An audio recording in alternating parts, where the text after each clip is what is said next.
Good morning, welcome in online science class. Today we start chapter 6 Teeth and Digestion. Most animals have teeth that help them in eating.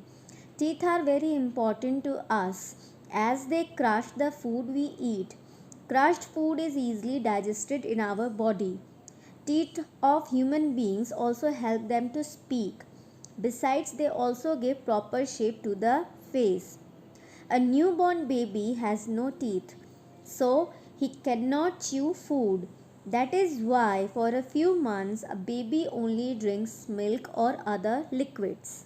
Students, जैसा कि आप सभी जानते हैं कि सभी जानवर जो हैं उनके पास दांत होते हैं जो कि उन्हें भोजन को खाने में मदद करते हैं, और जो दांत होते हैं वे हम सभी जीवित प्राणियों के लिए सबसे ज़्यादा ज़रूरी होते हैं, क्योंकि हम दांत के द्वारा ही भोजन को अच्छे से चबाते हैं, और जो भोजन अच्छे से चबाकर खाया जाता है उसका जो पाचन है वह बहुत आसानी से होता है। वे भोजन जो है बहुत आसानी से हमारे जो पाचन तंत्र है उसके द्वारा पचाया जा सकता है। और जो दांत होते हैं वे सभी ह्यूमन बींग्स में जो है बोलने में भी मदद करते हैं, और जो दांत हैं वो हमारे पूरे फेस को एक प्रॉपर शेप भी देते हैं। बच्चों, आपने एक छोटे नवजात बच्चे को देखा है, उसके दांत नहीं होते हैं, इसीलिए वे जो है खाने को चबा नहीं सकता है। इसलिए जब तक उसके दांत नहीं होते हैं तब तक बच्चे को जो है केवल दूध या कोई भी तरल पदार्थ दिया जाता है। Now we learn about temporary and permanent teeth.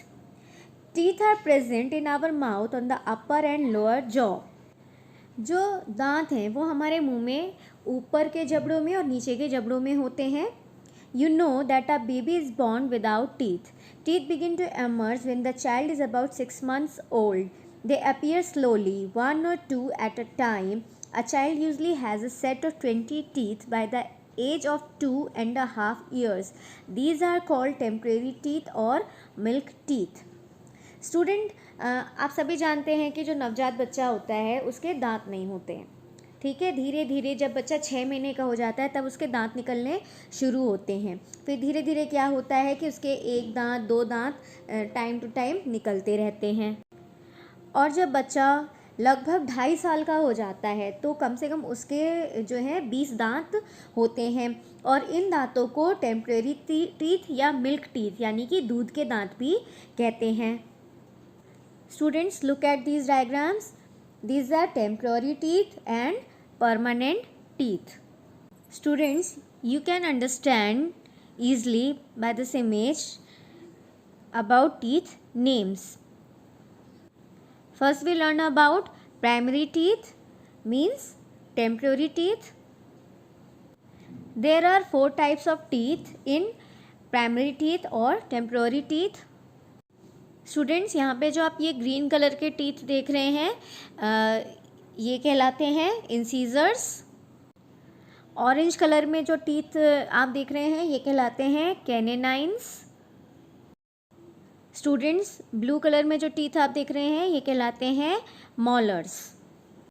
So students, जब बच्चा लगभग 2.5 साल का हो जाता है तो उसके 20 टीथ निकल आते हैं, और इन 20 टीथ में जो उसके टीथ्स होते हैं वो होते हैं incisors, canine and molars. Now we learn about secondary teeth और permanent teeth. At the age of 6 years, the milk teeth start to fall and new teeth appear at their place. When all teeth came up, they are called permanent teeth. These are 32 in number, 16 in upper and 16 in the lower jaw. Student, जब बच्चा 6 साल का हो जाता है तब उसके जो टेम्पररी टीथ यानी कि जो मिल्क टीथ हैं, दूध के दांत हैं, वे गिरने लगते हैं, टूटने लगते हैं, और उनकी जगह पर नए दांत निकलते हैं, और ये दांत कहलाते हैं परमानेंट टीथ यानी जो हमेशा के लिए होते हैं। ये नंबर में 32 होते हैं, 16 अपर जॉ में और 16 लोअर जॉ में। आप यहाँ पे इस इमेज को देखिए, दीज आर परमानेंट टीथ और सेकेंडरी टीथ। ग्रीन कलर में है incisors, orange teeth are canines, yellow colours are premolar teeth, In blue colors are molars teeth. So students, जब हम छोटे बच्चे होते हैं और जब हमारे टीथ टेम्प्रेरी टीथ या मिल्क टीथ होते हैं तो हमारे कौन कौन से टीथ होते हैं? Incisors, canines and molars. लेकिन जब हमारे दूध के दांत टूट जाते हैं और परमानेंट टीथ निकलते हैं तो हमारे कितने टाइप के टीथ्स हो जाते हैं? Incisors, canines, molars and premolars. Now different types of teeth. There are 4 types of teeth. Student, विभिन्न प्रकार के दांत होते हैं जिनमें से 4 प्रकार के दांत होते हैं. First, incisors. These are the 4 front teeth in each jaw. They are shaped like chisels and also called a cutting teeth.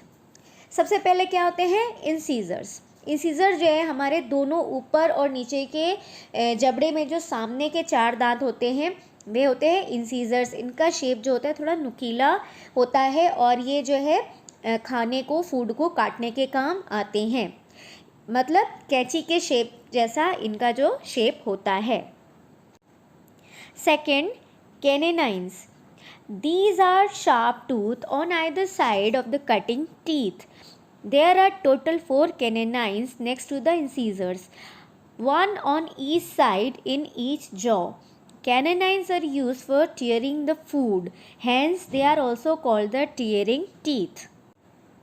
Second है कैनेनाइन्स. कैनेनाइन्स ये बहुत ज़्यादा शार्प होते हैं और ये जो कटिंग टीथ है हमारे इंसाइजर्स इनके बिल्कुल बगल में होते हैं और 4 कैनेनाइन टीथ होते हैं ऊपर नीचे के जबड़े में और इंसाइजर टीथ के ठीक साइड में जो है कैनेनाइन टीथ होते हैं हमारे दोनों जबड़ों में.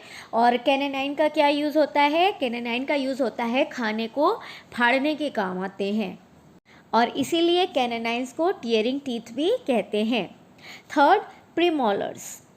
These are placed next to the कैनेनाइन्स.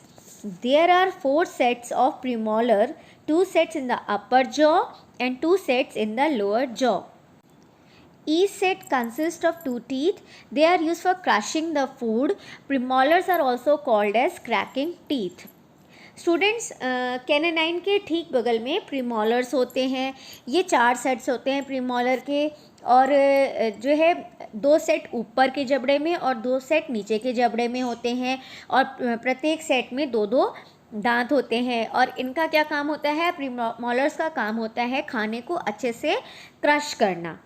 ठीक है, फूड को अच्छे से क्रश करना, इसीलिए प्रीमोलर्स को क्रैकिंग टीथ भी कहते हैं. Now we learn about molars. At the back of each jaw, there are flat and broad teeth called molars. These are broader than premolars. They help in chewing and grinding the food well. There are 12 molars, 6 in each jaw. ठीक है, जबड़े के ठीक पीछे जो सबसे चौड़ा और एकदम चपटे दांत होते हैं वे कहलाते हैं मॉलर्स और ये प्रीमोलर से कई ज़्यादा चौड़े होते हैं. इनका क्या काम होता है? इनका काम होता है खाने को अच्छी तरीके से चबाना और अच्छी तरीके से पीसना. और इनकी संख्या जो है मॉलर्स की संख्या 12 होती है, 6-6 दोनों जॉ में, यानी अपर जॉ और लोअर जॉ दोनों में 6-6 संख्या होती है मॉलर्स की. Students, look at this image. This is types of human teeth. First, incisor. आप इसका शेप देखिए कैसा है. इंसीजर का शेप जो है बिल्कुल नुकीला है. सेकंड, कैनेनाइन.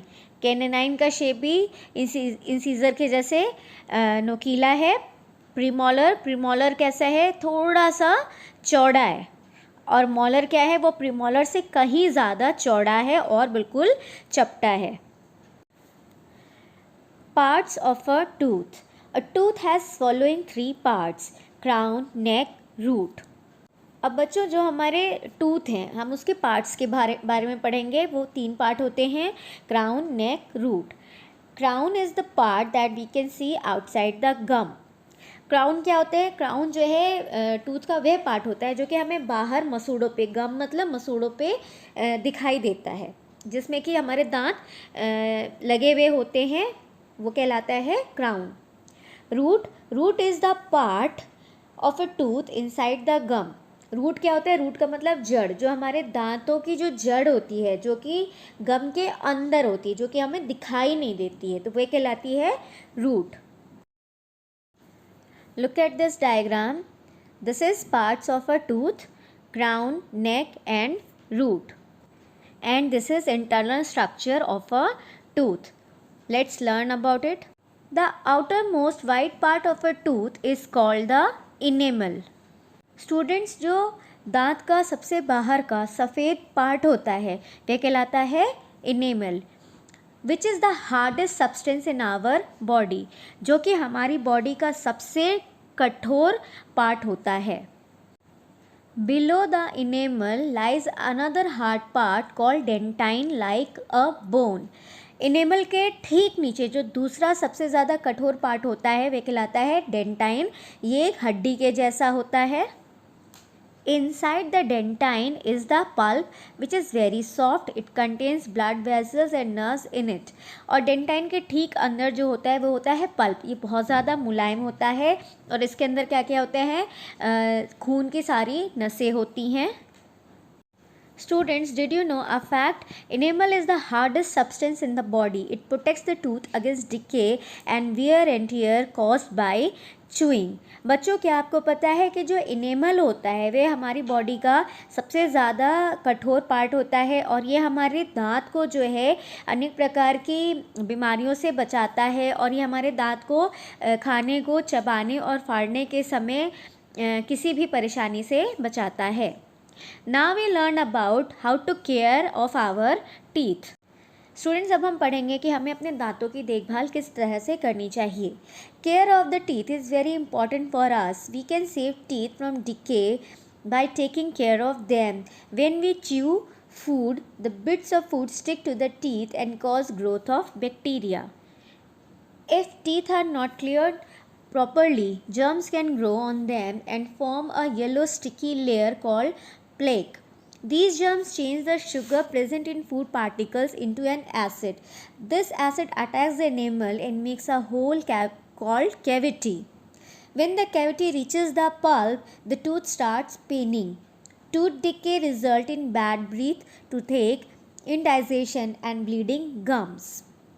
स्टूडेंट्स, हमें अपने दांतों की बहुत अच्छे से केयर करना चाहिए, जो कि बहुत ज़्यादा इम्पॉर्टेंट है. इससे क्या होता है, हम अपने दांत को जो है डीके से बचा सकते हैं. हम जब भी खाना चबाते हैं तो खाने का कोई ना कोई छोटा सा जो पोर्शन होता है वह हमारे दांत में फंस जाता है. उससे क्या होता है, अगर वो नहीं निकलता है तो वह वहाँ पर बैक्टीरिया को बनाता है. फिर अगर हम दांतों को अच्छे से क्लीन नहीं करते, अच्छे से साफ़ नहीं करते तो हमारे दांतों में जर्म्स होने लग जाते हैं, जिसके कारण हमारे दांतों पे एक पीली सी परत जमने लग जाती है और ये पीली परत कहलाती है प्लेक. जर्म्स के कारण क्या होता है कि जो हमारे फूड पार्टिकल्स के द्वारा हमें शुगर मिलता है वह शुगर जो है एसिड में बदल जाता है और ये एसिड जो होता है सीधा हमारे इनेमल में हमला करता है और हमारे दांतों में छेद बनाकर वहाँ पर कैविटी को पैदा कर देता है. और ये कैविटी जो है सीधा हमारे डेंटाइन के अंदर जो पल्प है यानी जो खून की नसें हैं उसमें चली जाती हैं और हमारे दांत में दर्द होने लगता है. और फिर जब हमारे दांतों में कोई कैविटी वगैरह हो जाती है तो उससे क्या होता है, किसी भी दांत में अगर कोई प्रॉब्लम होती है तो उससे क्या होता है, हमारी जो है जो बैड ब्रीथ होती है यानी हमारे सांस में से जो है और हमारे मुंह में से स्मेल आने लगती है गंदी और हमारे दांत में बहुत दर्द रहता है और हमें जो है खाने को पचाने में भी बहुत ज़्यादा दिक्कत होती है और हमारे मसूड़ों में से खून आने लगता है. Ways to protect our teeth. हमें अपने दांतों को किस तरह से देखभाल करनी चाहिए. Brush your teeth every morning and night before bed. हमें जो है सुबह उठने के बाद अपने दांतों को ब्रश करना चाहिए और रात को सोने से पहले भी अपने दांतों को अच्छे से ब्रश करना चाहिए. Brush the upper teeth downwards and lower teeth upwards. जो हमारे ऊपर के दांत हैं उनमें हमें कैसे ब्रश करना चाहिए, हमें उन्हें जो है ऊपर से नीचे की तरफ ब्रश करना चाहिए और जो हमारे नीचे के दांत हैं उन्हें हमें नीचे से ऊपर की तरफ ब्रश करना चाहिए. Rinse your mouth properly after each meal. और जब भी हम कुछ खाएं हमें बहुत अच्छे से जो है अपने मुंह में पानी को लेकर कुल्ला करना चाहिए. Avoid eating too many chocolate, sweets and sticky food. और हमें जो है बहुत ज़्यादा चॉकलेट नहीं खाना चाहिए, बहुत ज़्यादा मीठा नहीं खाना चाहिए और बहुत ज़्यादा ऐसा खाना नहीं खाना चाहिए जो कि चिपकता हो. Eat fruits and raw vegetables like carrot and radish and drink milk every day for healthy teeth. हमें बहुत ज़्यादा फल खाना चाहिए, रॉ वेजिटेबल यानी कच्ची सब्जियां खानी चाहिए, जैसे कि गाजर, मूली, और दूध भी जो है हमें अच्छे से पीना चाहिए, जिससे कि हमारे दांत जो हैं वह स्वस्थ रहेंगे. Visit a dentist in every 6 months. और हर 6 महीने पर हमें डेंटिस्ट के पास अपने दांत के चेकअप के लिए जाना चाहिए. Students, look at these images. These are the proper ways to brush the teeth. Up and down, back and front, behind the teeth. Students, we will continue this chapter next week.